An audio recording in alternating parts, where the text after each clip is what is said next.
You know, I've lived a long life, 97 years on this earth, and I've seen things that would make most men weep. But there's one story I've never told anyone. Not my wife, God rest her soul. Not my children. Not even my grandchildren when they asked about the war. Some memories are too heavy to share at the dinner table. Some stories belong to the darkness, to the quiet hours when sleep won't come and the faces of the dead stare back at you from the shadows. My name is James Callahan, but the boys in my unit called me Jack. I was born in 1923 in a small town in Pennsylvania where the steel mills painted the sky orange at night and every man's hands were rough from honest work. I was 21 years old in December of 1944, and I was about to learn what it truly meant to be a soldier. Before I go any further, if you're enjoying this story, I'd appreciate it if you'd take a moment to hit that like button and subscribe to the channel.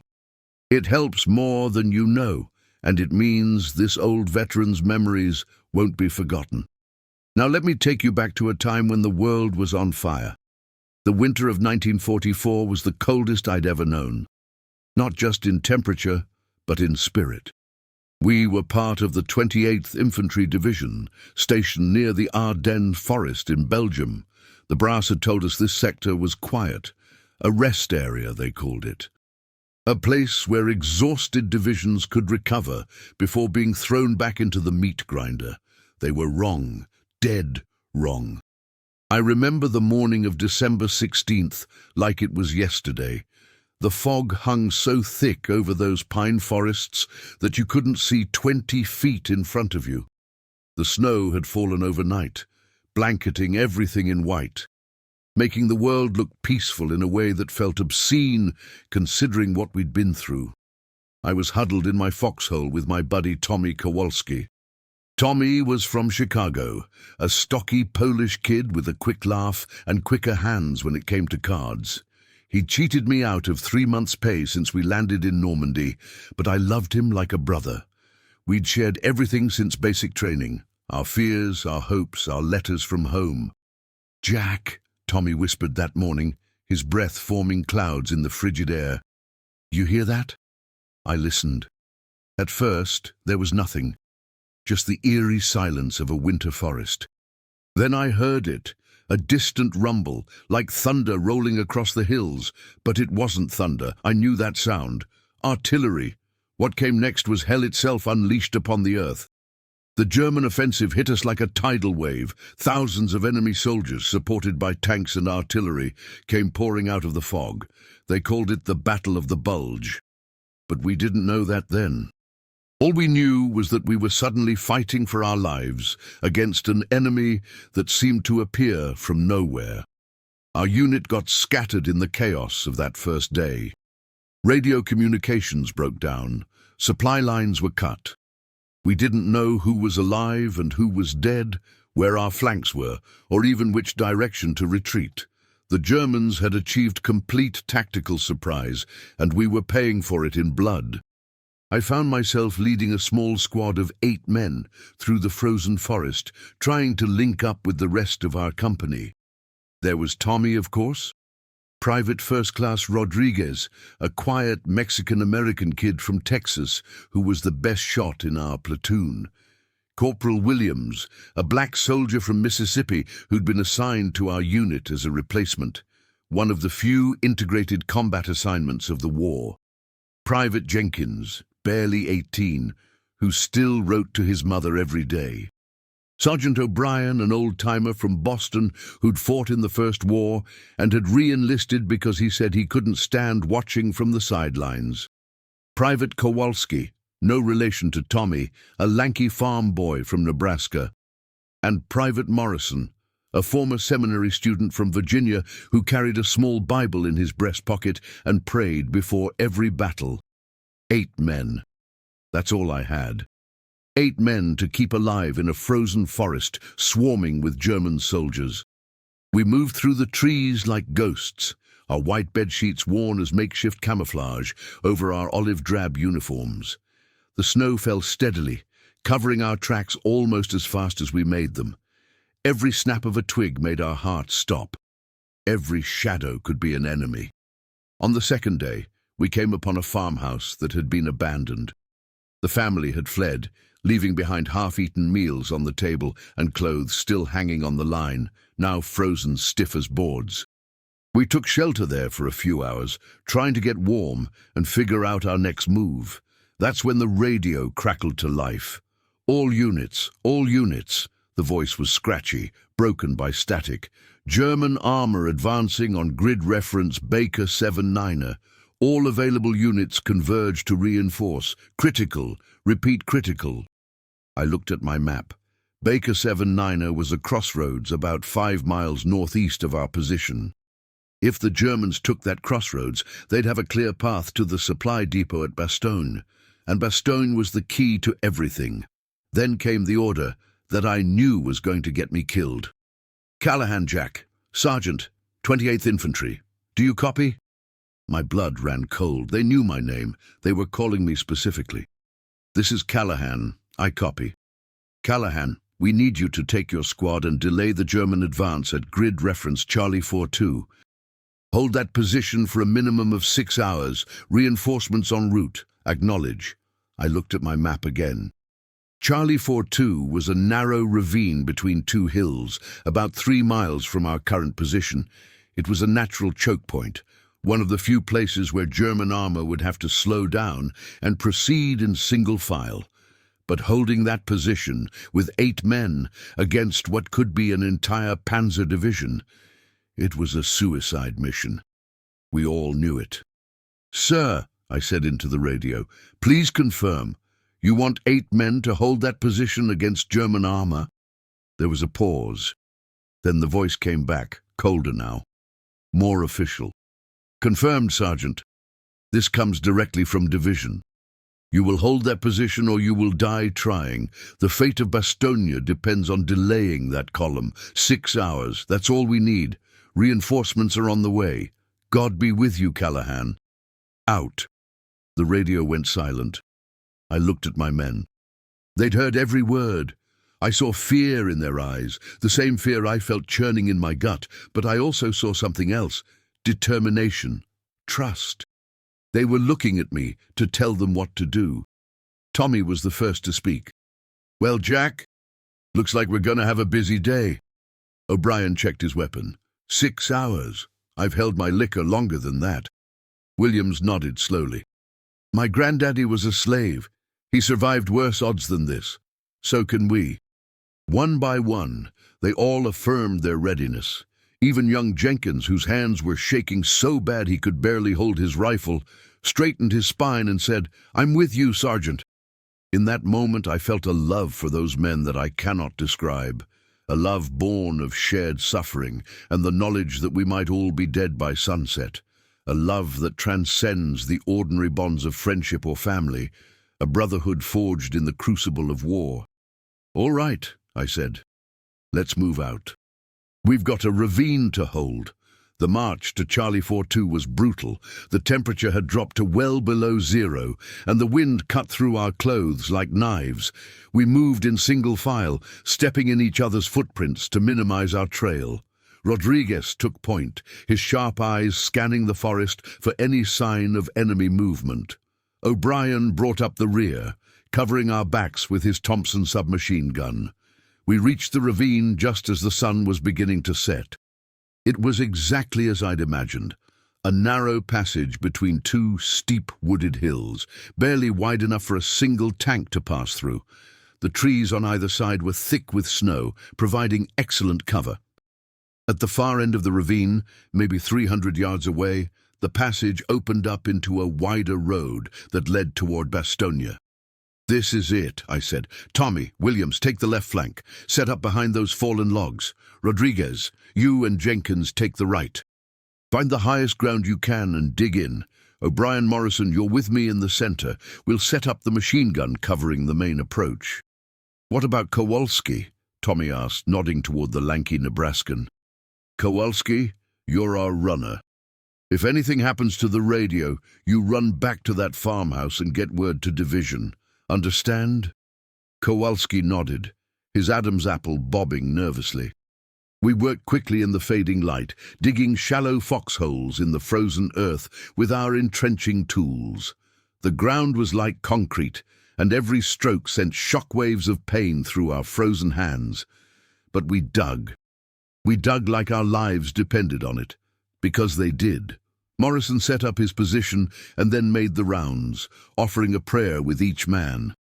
I watched him kneel in the snow beside Jenkins, their heads bowed together, and felt a strange comfort in the gesture. I wasn't a particularly religious man, but in that moment, I found myself silently asking whatever power might be listening to give us strength. By full dark, we were as ready as we'd ever be.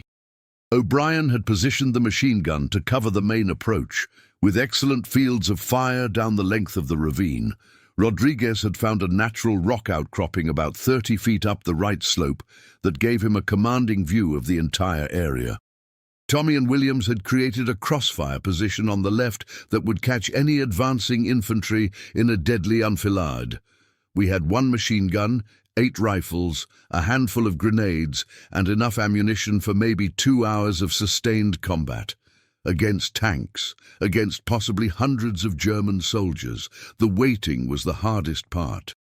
We sat in our foxholes, listening to the wind howl through the trees, watching our breath freeze in the air. The cold seeped into our bones until we couldn't feel our fingers or toes anymore. I tried to keep the men alert with periodic check-ins, but as the hours dragged by, exhaustion began to take its toll. Around midnight, Rodriguez's voice came through the radio, barely a whisper. Movement, 1 mile out, infantry and armor, a lot of them. My heart began to pound. How many? Can't tell for sure.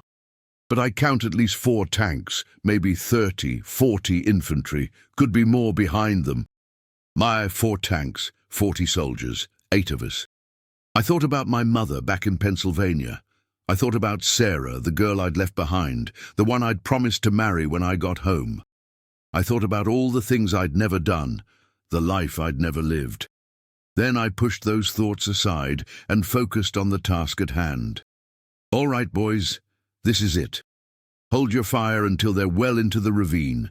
We let the first tank pass. Then we hit the second one and trap them all in the kill zone. Rodriguez, you take out the tank commanders. Williams, Tommy, concentrate on the infantry. O'Brien, you and me on the machine gun. Morrison, keep feeding us ammo. The radio crackled with acknowledgements. And then we waited. The sound of tank engines grew louder, accompanied by the crunch of boots on snow and the low murmur of German voices. I pressed myself deeper into my foxhole, willing myself to become invisible. The cold was forgotten, the exhaustion was forgotten. There was only the moment, stretched out into infinity, every second lasting an eternity. The first tank appeared at the entrance to the ravine, its massive bulk seeming impossibly large in the narrow space. It was a Panther, its long 75mm gun sweeping back and forth like the head of a snake searching for prey. Behind it I could see German infantry advancing in 2 columns, their coal scuttle helmets distinctive even in the darkness. I held my breath. The Panther crawled forward, its engine rumbling, its tracks grinding against the frozen earth. It passed my position, then O'Brien's, then continued toward the far end of the ravine. 10 yards, 20, 30. The second tank entered the ravine. A Panzer IV this time, slightly smaller than the Panther but just as deadly. I waited until it was directly in front of our position, fully committed to the narrow passage. Now! The world exploded into chaos. O'Brien opened up with the machine gun, the tracers forming bright lines through the darkness. I saw German soldiers fall, their bodies crumpling like marionettes with cut strings. Rodriguez's rifle cracked from the hillside, and the commander of the Panzer IV slumped in his hatch, half his head missing. But the tanks didn't stop. They couldn't stop. The ravine was too narrow to turn around, and the Panther at the front was blocking their retreat. They did the only thing they could do. They advanced. The Panther's turret swung around, searching for targets. Its main gun belched fire, and the world seemed to shake as a shell exploded somewhere behind us. Snow and debris rained down, and for a moment I was deaf, my ears ringing from the concussion. "Grenades!" I shouted. "Target the tank treads!" Tommy burst from cover, sprinting through the snow with a bundle of grenades clutched to his chest. The Germans saw him and opened fire, but Williams was already laying down, suppressing fire, forcing them to take cover. Tommy reached the Panzer IV, shoved the grenades under its treads, and dove behind a snowbank just as they exploded. The tank lurched to a stop, one tread shattered and useless, but its turret was still active, still turning, still searching for targets. The German infantry had taken cover behind trees and rocks, and now they were returning fire with deadly accuracy. I heard Jenkins scream, a high, keening sound that cut through the cacophony of battle. I saw him fall, clutching his shoulder, blood streaming between his fingers. "Morrison, get to Jenkins!" I shouted. Morrison was already moving, crawling through the snow toward the wounded boy, his Bible still visible in his pocket. The Panther at the front of the column had reversed direction and was now coming back toward us, its gun seeking revenge. I knew we couldn't stop it. A Panther's frontal armor was nearly impervious to anything we had, but we didn't need to stop it. We just needed to slow it down. "Rodriguez!" I screamed into the radio. "The Panther! Can you hit the driver's viewport?" "I can try."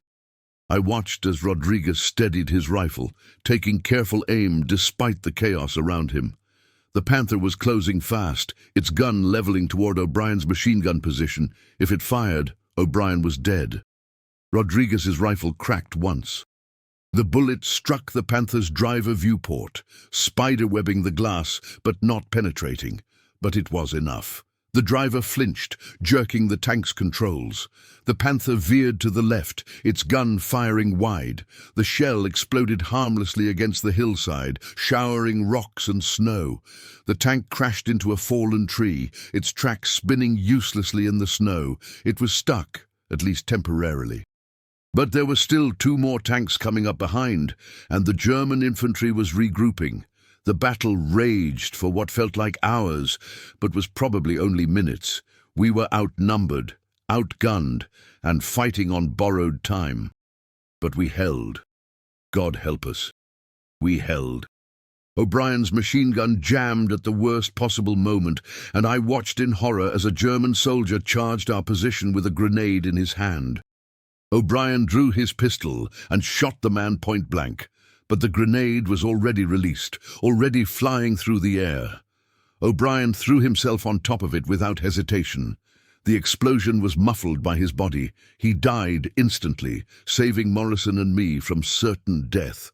I didn't have time to grieve. I grabbed the machine gun, cleared the jam, and resumed firing. Tears were freezing on my cheeks, but I couldn't tell if they were from cold or from loss.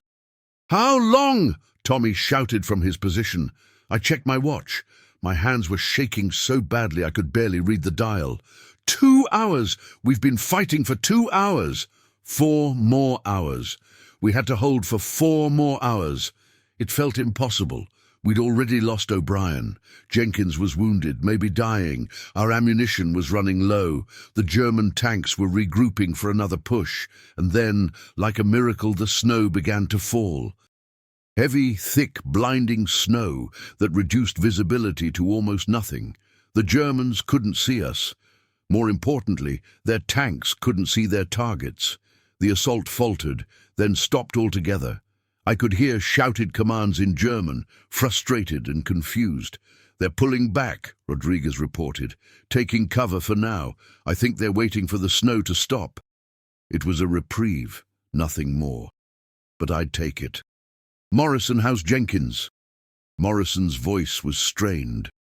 Bullet went clean through his shoulder. "He's lost a lot of blood, but I've got the bleeding stopped. He needs a medic, Jack. Real medical attention."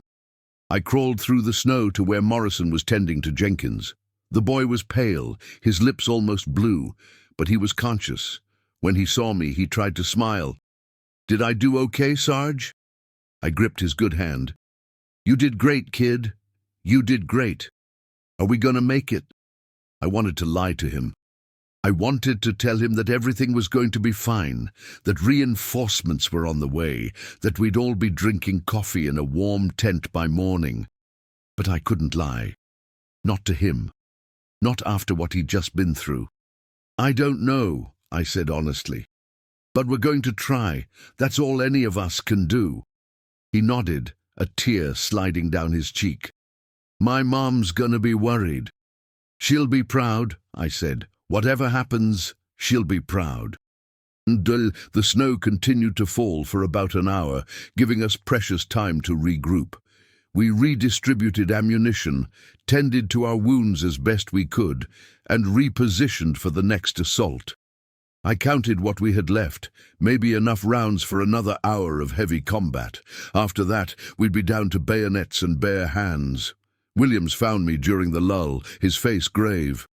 "Tommy's hit," he said quietly. "Shrapnel." He didn't say anything, but I saw the blood. My heart clenched. How bad? Bad enough. He's got a piece of metal in his gut. He can still fight, but... Williams trailed off, his meaning clear. I found Tommy in his foxhole, pressing a bloody hand against his side. When he saw me, he grinned, though I could see the pain behind his smile. "Hey, Jack, hell of a day, huh? Why didn't you say something?" "What's to say? We've got a job to do. I can still shoot, that's all that matters." I wanted to argue with him, but I knew it was pointless. Tommy was right. We all had a job to do, and complaining about our wounds wasn't going to get it done. "You're a stubborn fool," I said. "That's why you love me." He winced as he shifted position. "Besides, I'm not dying in some frozen forest in Belgium.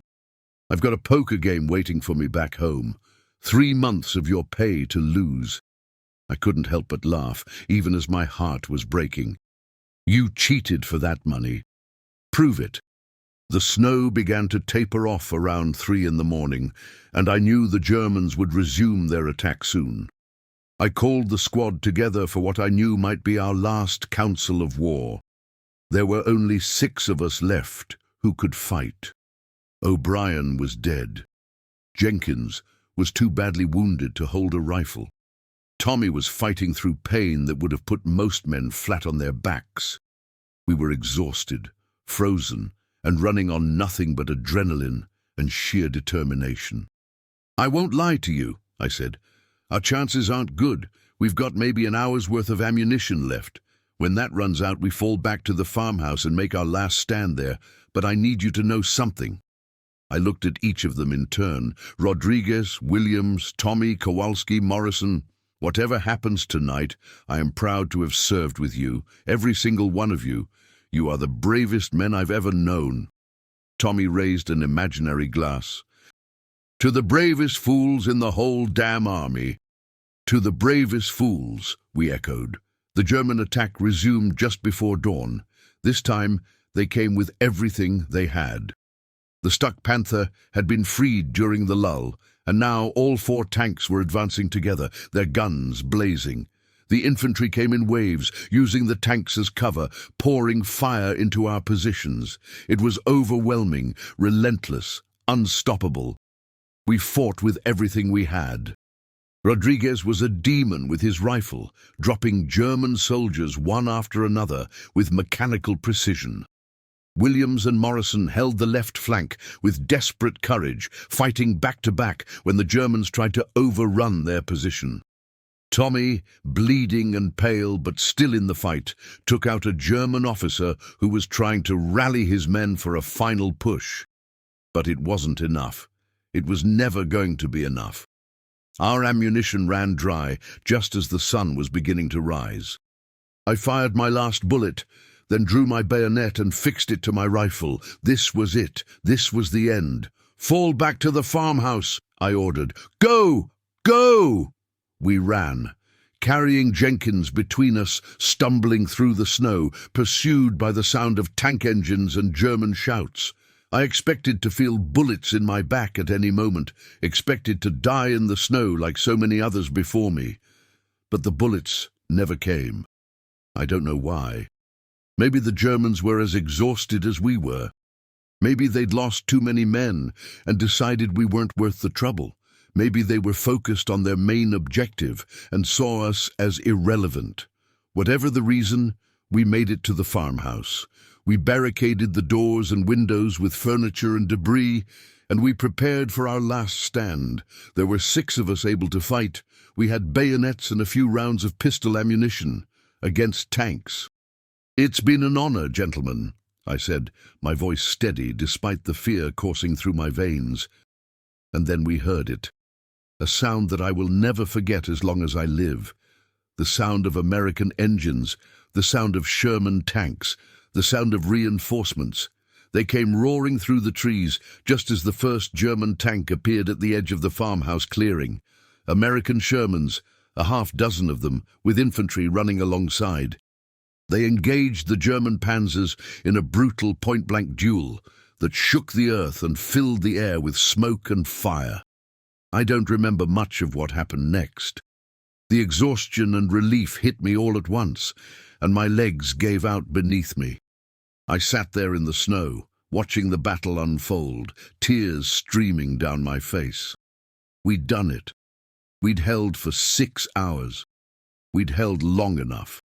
A medic found us in the farmhouse, and I watched numbly as he worked on Jenkins and Tommy. Both of them were alive. Both of them were going to make it. An officer approached me, a captain whose face I didn't recognize. He looked at our ragged group, 6 men barely standing, 1 too wounded to walk, 1 covered in blood but still cracking jokes. "Sergeant Callahan?" "Yes, sir." "You held this position for 6 hours against a panzer column?" "Yes, sir."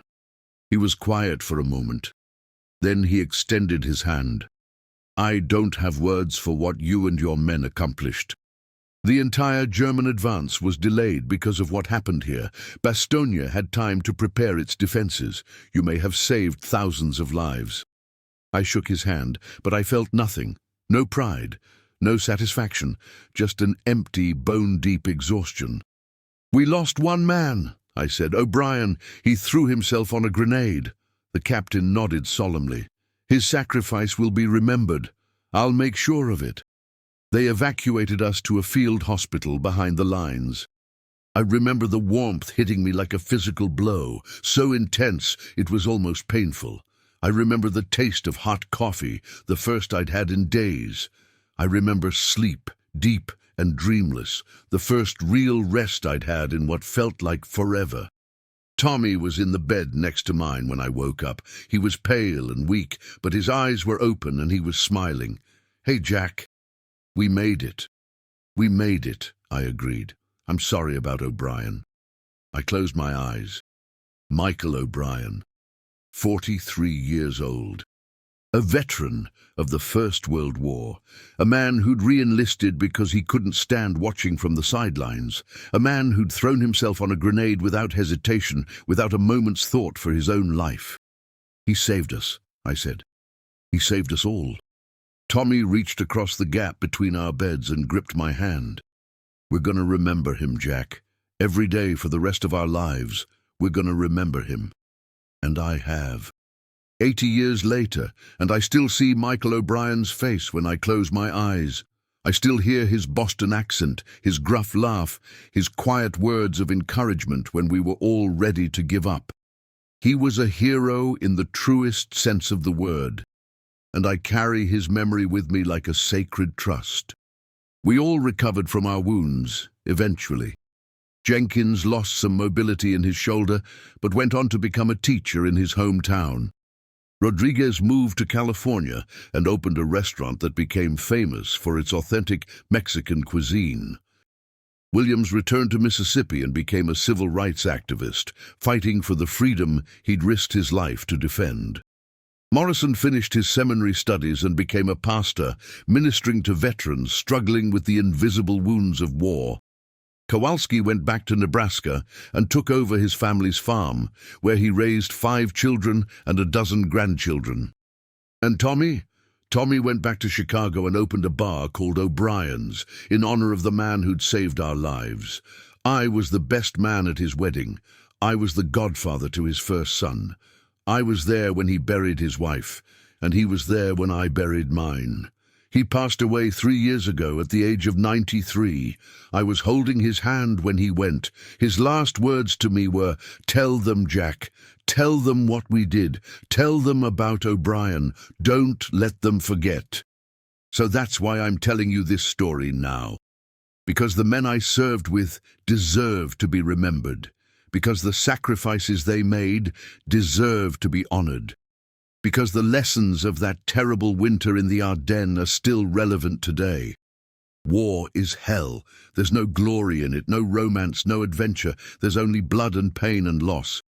But there's also courage. There's also sacrifice.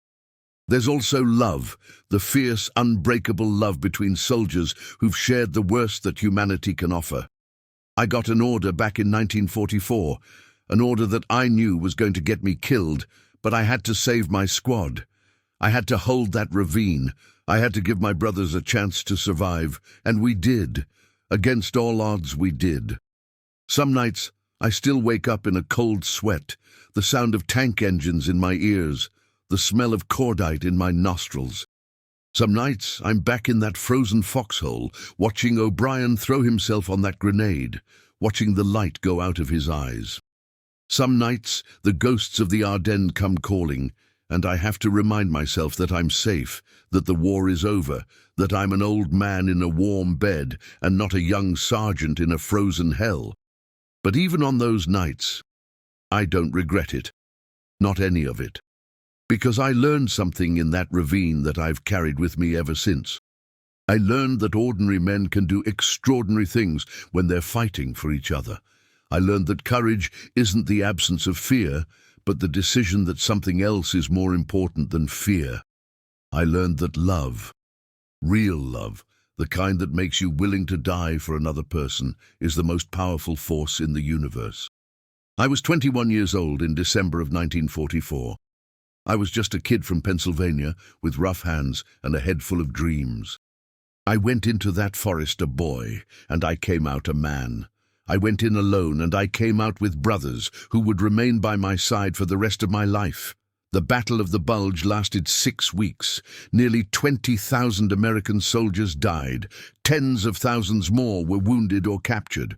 It was one of the bloodiest battles in American history, and for those of us who survived it, the scars never fully healed. But we won. We held the line.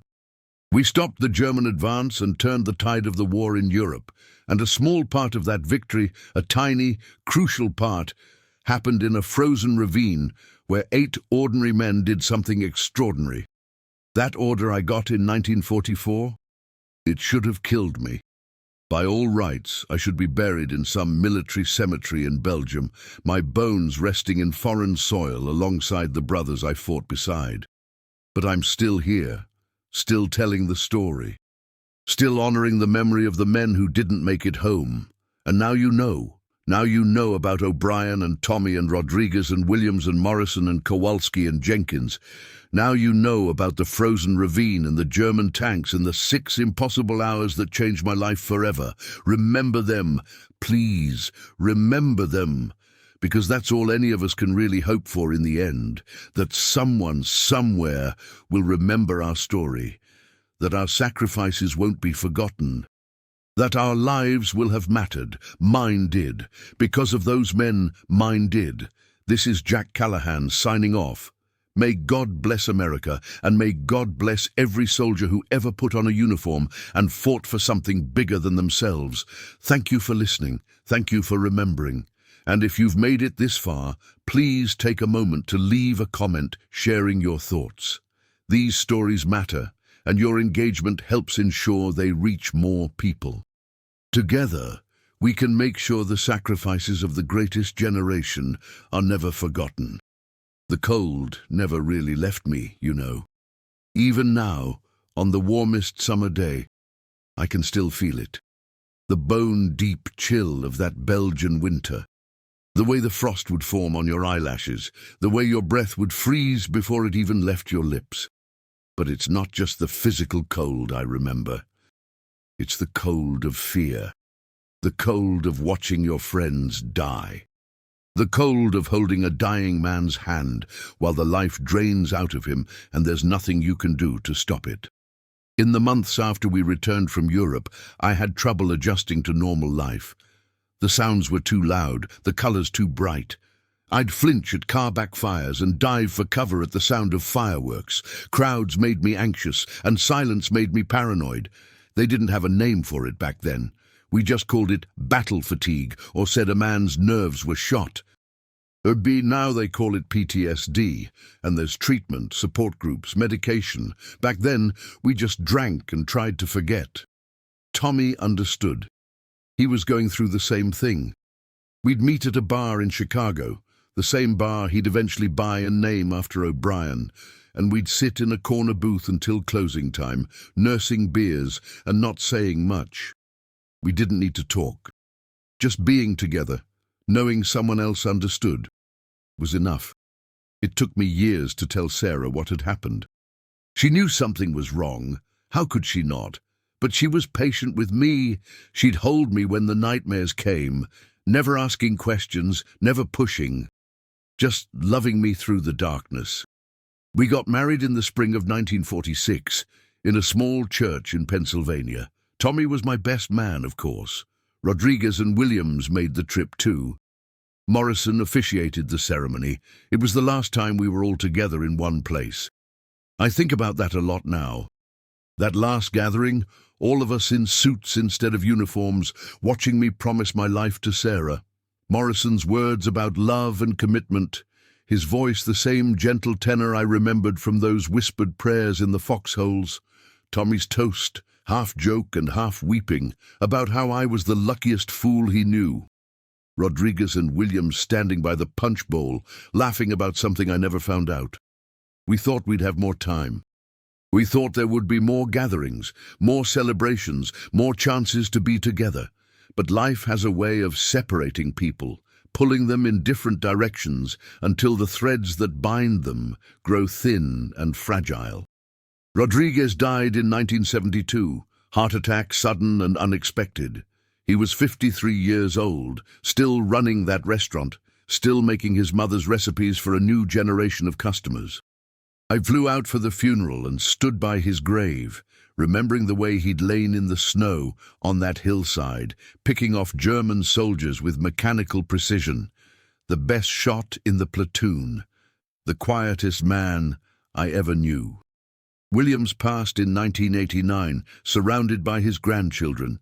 He'd lived to see some of the changes he'd fought for: the Civil Rights Act, the Voting Rights Act, the slow dismantling of the Jim Crow laws that had defined his childhood. But he'd also seen the backlash, the setbacks, the long struggle that still continues today. At his funeral, his oldest granddaughter gave a speech about his service in the war, about the irony of a black man fighting for freedom abroad while being denied it at home. I wept openly, not caring who saw. Morrison lasted until 2001. He'd spent decades ministering to veterans, traveling to VA hospitals across the country, offering counsel and comfort to men who'd seen things no one should have to see. He understood. He'd been there. When he finally succumbed to cancer, his church held a memorial service that lasted 3 hours. Men came from all over the country to pay their respects. Old soldiers with faded tattoos and walker canes, their eyes bright with tears as they shared stories about how Father Morrison had saved their lives. Kowalski died peacefully on his farm in 2008, having outlived everyone but Tommy and me. His grandson sent me a letter afterward, describing how the old man had spent his final days telling stories about the war, about the ravine, about the 8 men who held against impossible odds.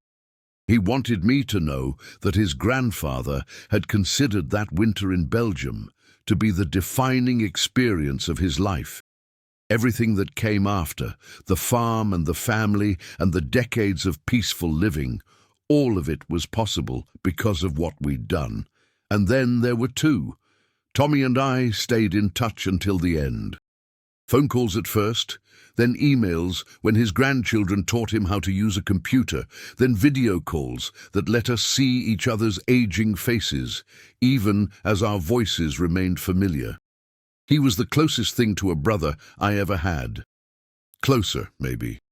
We'd shared something that most brothers never experience, a crucible that forged us together in ways that ordinary life cannot replicate. When he got sick, I moved into his spare room so I could help take care of him. His children protested, said I was too old myself to be playing nurse, but I ignored them. This was Tommy, my Tommy, the man who'd run through a hail of gunfire to shove grenades under a German tank, the man who'd fought on with a piece of shrapnel in his gut because there was a job to do, the man who'd named his bar after a fallen hero and spent the next 60 years making sure that hero was never forgotten. I wasn't going to let him die alone. Those last months were hard. Watching him fade, watching the disease take pieces of him one by one. But there were good moments too, moments of clarity when we'd talk about the old days, about the men we'd lost, about the miracle of our survival. "You think they're waiting for us, Jack?" he asked me one night near the end. "O'Brien and the others?" I thought about it for a long time before answering. "I don't know what happens after we die, Tommy. I've never been the religious type. But I like to think that if there's anything at all, they'll be there, that we'll all be together again, the way we were before, the way we were supposed to be." He smiled at that, the same smile he'd flashed at me in that frozen foxhole 80 years earlier. "I'd like that, Jack, I'd like that a lot." He died 2 days later, with my hand in his, just as I'd promised. I'm the last one now, the last of the 8 men who held the ravine. The last keeper of the memory, the last living witness to what we did and why we did it. It's a heavy burden, being the last. There's no one left who truly understands, no one left who was there. I can tell the story, I am telling the story, but it's not the same as having someone who lived it, who can fill in the gaps, who can correct my fading memory when the details start to blur. Sometimes I wonder why I'm still here, why I survived when so many others didn't. I've asked that question 1,000 times over the years, and I've never found a satisfactory answer. But lately, I've started to think that maybe I survived for this moment, for the chance to tell our story one last time, to make sure it doesn't die with me. The world is so different now. The young people today, they've never known real hardship, not like we knew it. They've never had to fight for their survival, never had to watch their friends die in front of them, never had to make the impossible choices that war demands. And that's a good thing. That's what we fought for, so that they wouldn't have to. So that they could live in a world where war was something that happened in history books, not in their own backyards. But I worry sometimes. I worry that they've forgotten, that the sacrifices of my generation have become just words in a textbook, names on a monument, black and white photographs of people who seem so distant and unreal. That's why I'm telling you this story. That's why I've shared the details I've never shared before. The pain I've carried in secret for nearly 80 years, because it matters, because we mattered. Because the things we did in that frozen ravine, the courage and sacrifice and love that defined those 6 impossible hours, these are the things that make us human. These are the things that connect us across generations, across decades, across the vast gulf of time. I got an order back in 1944. I knew it was going to get me killed. But I had to save my squad. And I did. With their help, with their courage, with their love, I did. 8 men went into that ravine. 7 came out. But all 8 of us, O'Brien included, O'Brien especially, are heroes. Not because we won medals or made headlines, but because we stood together when everything in us was screaming to run. Because we fought for each other when fighting seemed hopeless, because we loved each other with a love that transcends death itself. I'm 97 years old. My hands shake when I pour my coffee. My eyes aren't what they used to be. My body is a patchwork of aches and pains, scars and memories. But my mind is still sharp, my heart is still strong, and my voice, for now at least, is still capable of telling this story. So I tell it. Every chance I get, I tell it. To school children on field trips, to journalists looking for veterans to interview, to anyone who'll listen. And now I've told it to you. I hope you'll remember. I hope you'll tell others. I hope that long after I'm gone, someone somewhere will still know the names of the 8 men who held the ravine. O'Brien, Tommy, Rodriguez, Williams, Morrison, Kowalski, Jenkins, and me, Jack Callahan, just a kid from Pennsylvania who went to war and found out what he was made of. We weren't special. We weren't extraordinary. We were ordinary men in an extraordinary situation, and we did what we had to do. Maybe that's the real lesson here, that heroism isn't about being special. It's about rising to the moment when the moment demands it. It's about finding courage you didn't know you had. It's about loving something or someone so much that you're willing to die for them. I think everyone has that capacity. I really do. I think that inside every ordinary person is a hero waiting to emerge, waiting for the moment when they're called to be more than they ever thought they could be. I hope you never have to find out the way we did. I hope you never face a situation where you have to choose between your own life and the lives of your brothers. I hope the horrors of war remain, for you, nothing more than stories told by old men like me. But if that moment ever comes, if you ever find yourself standing at the edge of the abyss, staring into the darkness, I want you to remember something. You are stronger than you know. You are braver than you believe. And when you fight for the people you love, anything is possible. That's what I learned in the Ardennes. That's what O'Brien taught me when he threw himself on that grenade. That's what Tommy and Rodriguez and Williams and Morrison and Kowalski and Jenkins showed me every minute of those 6 impossible hours. And now, maybe, I've taught it to you. The snow is falling outside my window as I finish telling you this story. Soft, gentle flakes drifting down from a grey sky, covering the world in white. It's nothing like the snow of that Belgian winter. This is peaceful, quiet, serene. But it still takes me back. 80 years. 80 years since I lay in that frozen foxhole, watching my friends fight and bleed and die. 80 years since I learned what I was capable of. 80 years of carrying these memories, these ghosts, these brothers who live on in my heart. I've had a good life. A beautiful wife, 3 children, 7 grandchildren, 2 great-grandchildren with another on the way. A career I was proud of, friendships that sustained me, experiences that enriched me. But if you asked me for the defining moment of my 97 years, the experience that shaped everything that came after, I would take you back to December 1944. I would take you back to that frozen ravine, that impossible order, that band of brothers who became my whole world. That's who I am, that's who I'll always be. Jack Callahan, the kid from Pennsylvania who held the line. And now you know my story. Thank you for listening, thank you for caring, thank you for remembering. God bless America. God bless the men and women who serve. And God bless you, whoever you are, wherever you are, for taking the time to hear an old soldier's tale. This is Jack Callahan saying goodbye, but not for long, because as long as you remember, as long as you tell others, as long as these stories live in your hearts, we're not really gone. O'Brien isn't gone. Tommy isn't gone. None of us are. We're right here. We've always been right here, waiting for you to remember. And now you do. Now you do. In memory of all who served in the Battle of the Bulge, December 16th, 1944, January 25th, 1945. May their sacrifice never be forgotten.